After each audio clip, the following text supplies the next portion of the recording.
تبارك الذي نزل الفرقان على عبده ليكون للعالمين نذيرا۔ اسی طرح کسی ایک بھائی نے ایک سوال یہ کیا ہے کہ مفتی صاحب السلام علیکم ورحمۃ اللہ وبرکاتہ۔ جی بھائی، وعلیکم السلام ورحمۃ اللہ وبرکاتہ۔ سوال یہ ہے کہ مفتی صاحب، اگر ایک مسلمان کسی مورتی پر یا کسی کی فوٹو پر مالا چڑھائے یا پھول ڈالے تو ایسے شخص کے بارے میں شرعاً کیا حکم ہے؟ جواب تفصیل سے دے، بڑی مہربانی ہوگی۔ سوال کرنے والے مفتی ہارون رشید صاحب، اتراکھنڈ۔ جی مفتی صاحب، آپ کا سوال بہت بہترین ہے، اور یہ چیزیں آج عمومی طور پر ہمارے مسلمانوں کے اندر پائی جا رہی ہیں اور دیکھ بھی رہے ہیں ہم لوگ ایسی چیزیں، اور یہ خصوصاً یہ لوگ اس وقت وہ لوگ کرتے ہیں جو پالیٹکس کے اندر رہتے ہیں۔ جو آدمی سیاستدان ہوتا ہے، پالیٹکس میں ہوتا ہے مسلمان، اور اسی طرح جو ہندو مسلمان کو ایک جہتی جوڑنے کے لیے یہ ان لوگوں کے حلیوں کو اختیار کر لیتا ہے، جیسا کہ سرکار دو عالم صلی اللہ علیہ وسلم کو بھی کفار مکہ نے یہ کہا کہ محمد صلی اللہ علیہ وسلم ایک سال تک یا ایک مہینے تک ہم آپ کے خدا کی عبادت کریں گے، اور آپ ہمارے خداؤں کی عبادت کرو۔ جتنے دن ہم آپ کے خدا کی عبادت کریں گے، آپ اتنے دن یا اتنے سال ہمارے خدا کی عبادت کرو۔ تو یہی چیز ہمارے مسلمانوں کے اندر یہ چیز پائی جا رہی ہے، اور اللہ کے رسول صلی اللہ علیہ وسلم نے اس وقت بڑے مجمع میں اس بات کا اعلان فرما دیا کہ تمہارا خدا تمہارے لیے، ہمارا خدا ہمارے لیے۔ بات سمجھ میں آ رہی؟ لکم دینکم ولی دین۔ تو لہٰذا ہمارے مسلمانوں کے اندر یہ چیزیں بہت زیادہ دیکھنے میں آ رہی ہیں، اور یہ بہت سارے مسلمان ہمارے کر بھی رہے ہیں۔ تو مفتی صاحب، آپ نے سوال بہت بہترین کیا ہے، تو اس سوال کو میں تھوڑا تفصیل سے بتا دیتا ہوں۔ ایک اصولی بات یہاں ذہن میں رکھیے، اگر کوئی ہمارا مسلمان جو اہل سنت والجماعت احناف دیوبند سے جڑا ہوا ہے، جس کے عقائد دیوبند کے عقائد ہیں، تو وہ آدمی، اگر کوئی مسلمان برضا و رغبت اور بشاشت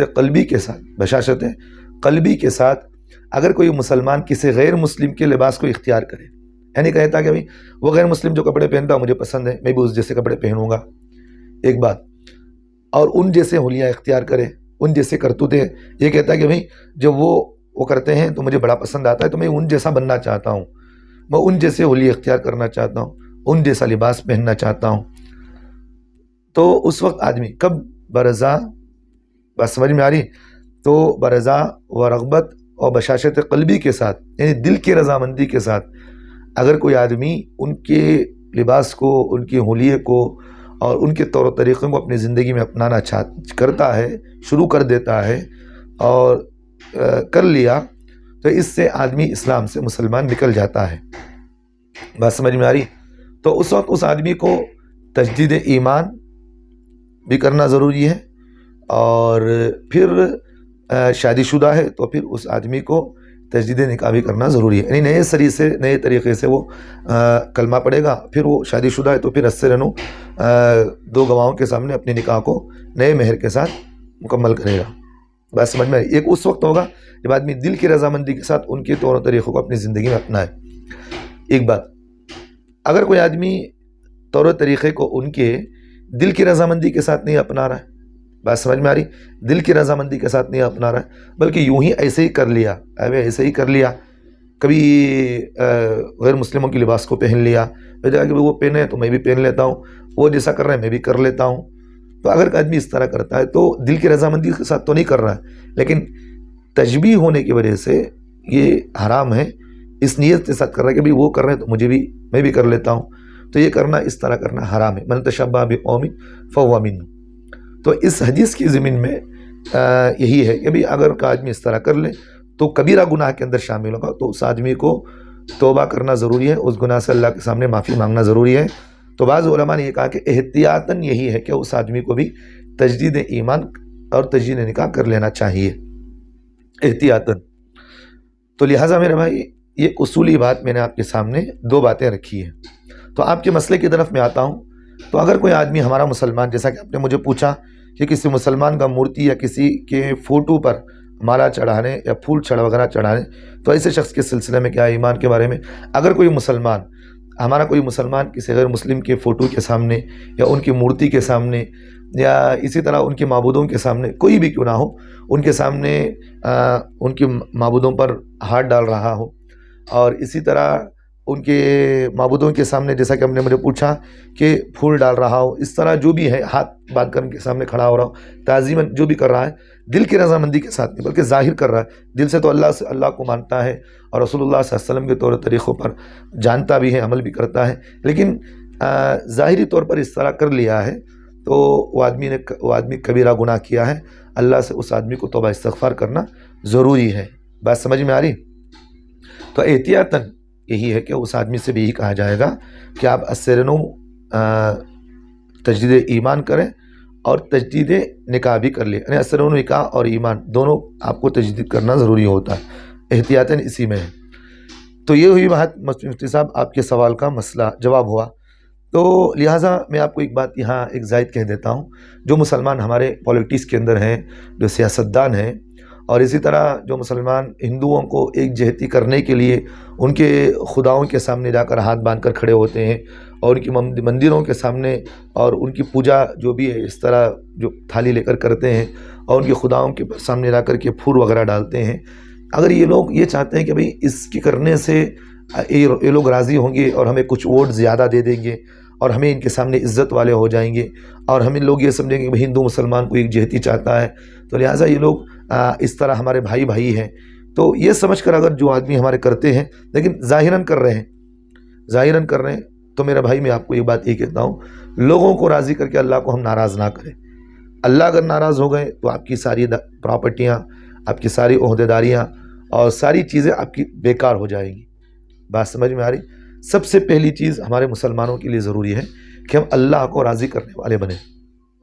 پہلا مقصد ہمارا یہی ہو کہ اللہ ہم سے راضی ہو جائے، ہم ہر وہ عمل کریں کہ بھی اللہ ہم سے راضی ہو۔ اب لوگ یہ کہتے ہیں کہ حضرت اگر ہم اس طرح پالیٹکس میں نہ چلے تو لوگ ہم کو اپنا محب نہیں مانیں گے، ہم سے محبت نہیں کریں گے۔ میں ان سے یہ کہتا ہوں کہ سب سے بڑی دنیا کے اندر سیاست اگر کسی نے کی ہے تو محمد رسول اللہ صلی اللہ علیہ وسلم ہے، کہ رسول اکرم صلی اللہ علیہ وسلم نے جو سیاست بھی کی ہے، اللہ کے رسول صلی اللہ علیہ وسلم خود حدیث سے ثابت، اللہ کے رسول نے کہا کہ میں سیاست بھی کیا ہوں، سیاست بھی کرتا ہوں میں۔ تو اگر کوئی آدمی یہ کہتا ہے کہ کیا رسول اللہ صلی اللہ علیہ وسلم نے سیاست کو لوگوں کو منانے کے لیے الیاذ باللہ ثم اعوذ باللہ ان کے خداؤں کے سامنے لا کر کھڑے ہیں، اس طرح نہیں کھڑے ہیں۔ اور حضرت عمر رضی اللہ عنہ نے پوری دنیا پر انہوں نے حکومت کی، حضرت عثمان رضی اللہ عنہ، حضرت علی کرم اللہ وجہہ، ہمارے بزرگان دین جو حضرات صحابہ ہیں اور جتنے بھی ہمارے مسلمان جو حکمران جو متقی اور پرہیزگار گزرے ہیں، انہوں نے ساری دنیا پر پوری دنیا پر حکومت کی، کئی ملکوں پر کئی سالوں تک حکومت کی۔ اس طرح جنہوں نے حکومت کی ہے، کیا کبھی انہوں نے غیر مسلموں کے خداؤں کو اپنایا ہے؟ کیا انہوں نے ان کو اپنا خدا مان کر ان کے سامنے اس طرح کھڑے ہیں؟ کیا انہوں نے کبھی جا کر کے غیر مسلموں کے خداؤں کے سامنے جا کر ان کی مالا ڈالیں؟ بھئی اسلام ہے، شان کے ساتھ ہم کریں، شان کے ساتھ ہم رہیں۔ اسلام ہر چیز سے بری ہے، ہر چیز سے پاک ہے۔ بات سمجھ میں آ رہی؟ اسلام یہ نہیں کہ بھئی کسی کو راضی کرنے کے لیے خدا کو ناراض کر رہے ہیں ہم لوگ، کسی کو راضی کرنے کے لیے ہم خدا کو ناراض کر رہے ہیں، رسول اللہ صلی اللہ علیہ وسلم کو ناراض کر رہے ہیں۔ یہ طریقہ ہمیں نہیں ہونا چاہیے۔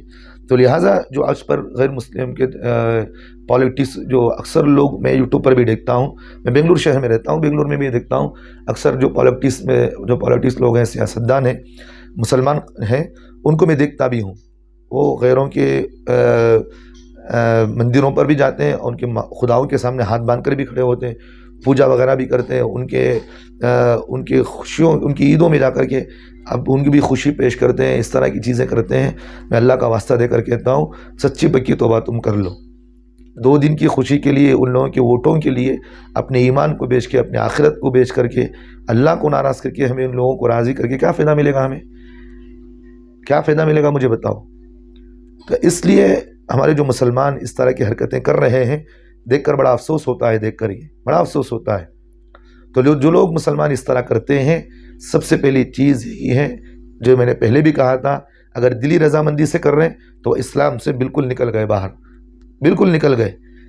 اور دوسری بات، اگر وہ دل سے نہیں کر رہے ہیں لیکن پھر بھی ظاہراً کر رہے ہیں، بعض لوگ کہتے ہیں کہ حضرت ہم ایسے ہی چلے گئے ووٹ مانگنے کے لیے، اب ایسے ہی ہم چلے گئے، دل میں تو اللہ سے محبت ہے، ہم اسلام کو مانتے ہیں، لیکن پھر بھی میں نے کہا علماء نے احتیاط اسی میں لکھا ہے کہ ہم ظاہر کے مکلف ہیں، ہم ظاہر کو دیکھ سکتے ہیں، بھئی دل تو اللہ جاننے والے، ہم دل تو نہیں دیکھ رہے، ہم ظاہر کے مکلف ہیں، لہٰذا ہم ظاہر ہی کہتے ہیں۔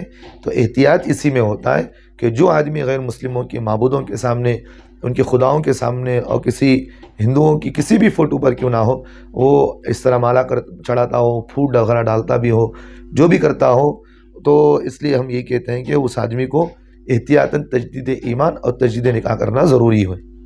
بات سمجھ میں آ رہی؟ تو اس لیے میں مفتی صاحب آپ کے سوال کا جواب سمجھ میں آ گیا ہوگا۔ امید ہے کہ ہم تمام مسلمانوں کو اللہ ایمان پر ثابت قدمی نصیب فرمائے، ایمان پر ثابت قدمی نصیب فرمائے، اور ایمان پر کما حق ہو ہمیں مکمل طور پر عمل کرنے کی توفیق عطا فرمائے، جیسا کہ اللہ نے قرآن مجید میں فرمایا یا ایھا الذین آمنوا ادخلوا فی السلم کافہ ولا تتبعوا خطوات الشیطان انہ لکم عدو مبین۔ اللہ نے کہا اس آیت کے اندر ایک صحابی رسول کو صرف کفار کے، یہودیوں کے مشابہت اختیار کرنے کی وجہ سے اللہ نے اس وقت آیت کو نازل فرمایا۔ مشابہت اختیار کیا کی کہ بھئی وہ ہفتے کے دن گوشت نہیں کھاتے تو ہم بھی نہیں کھائیں گے، اس چھوٹی سی مشابہت کی وجہ سے اللہ نے اس آیت کو نازل فرما کر کہا یا ایھا الذین آمنوا ادخلوا فی السلم کافہ، اے ایمان والو تم پورے کے پورے ایمان میں داخل ہونا تمہارے لیے ضروری ہے، ضروری ہے تمہارے لیے۔ ولا تتبعوا خطوات الشیطان، شیطان کی کسی بھی چیز میں، یا چھوٹی سے چھوٹی چنو، ادنا سا چیز رائے کے دائے کے برابر بھی کیوں نہ ہو، چھوٹی سی چھوٹی چیز میں اس کی اتباع نہ کرو۔ انہ لکم عدو مبین، یہ تمہارا کھلا ہوا دشمن ہے، کسی بھی طریقے سے تمہیں آخرت میں جہنم میں ڈھکل سکتا ہے۔ تو لہٰذا میرے بھائیوں، اگر سیاستدان ہیں سیاست کرنا کرے، شوق سے کرے، جیسا کہ ہمارے ہندوستان کے اندر، میں بڑے چیلنج کے ساتھ کھلے بات میں کہتا ہوں، جیسا کہ ہمارے ہندوستان کے اندر ایک سیاستدان ہیں، اللہ ان کی عمر میں برکت دے، اللہ ان کی محنت تو قبول فرمائے، جیسا کہ اسد الدین اویسی صاحب ہیں۔ بہت خوشی ہوتی ہے اس بندے کو دیکھ کر ہمیں کہ یہ بندہ اسلام پر طور و طریقے پر چلتے ہوئے، ہمارے بزرگوں کی، علماء کی صحبت میں رہتے ہوئے، شان کے ساتھ وہ آدمی اسلام پر باقی رہتے ہوئے وہ سیاست میں لگا ہوا ہے، مجھے بڑا پسند آیا بندے کا وہ۔ تو اس لیے ہمارے مسلمان سیاستدانوں کو ہم کہتے ہیں کہ ایسے شان سے آپ سیاست کریں، ہمیں بھی خوشی ہے، ہم آپ کی پیچھے میں بھی آپ کی تعریف کریں گے، آپ کے ساتھ کھڑے ہوں گے، آپ کے آگے میں بھی ہم آپ کے ساتھ ہم کھڑے ہوں گے، لیکن چند ووٹوں کے خاطر، چند لوگوں کے وہاں کے لیے، لوگوں کو منانے کے لیے، ہم دنیا آخرت پر ہم اپنے ایمان کو داؤ پر نہ لگائیں، لوگوں کو راضی کرنے کے لیے۔ ایک بات، دوسری بات میں بہت یاد آ گئی مجھے، بہت اہم بات، جو لوگ ہمارے علماء کرام ہیں، میں ان سے بھی ایک درخواست یہ کرتا ہوں کہ اگر کوئی سیاستدان کو آپ دیکھیں، کھلے طور پر آپ اس کو کہیں آپ اس طرح کر رہے ہیں، غلط ہے، جمعہ کے بیانات ہیں، ابھی اپنے عقائد کو ہم بیان کریں۔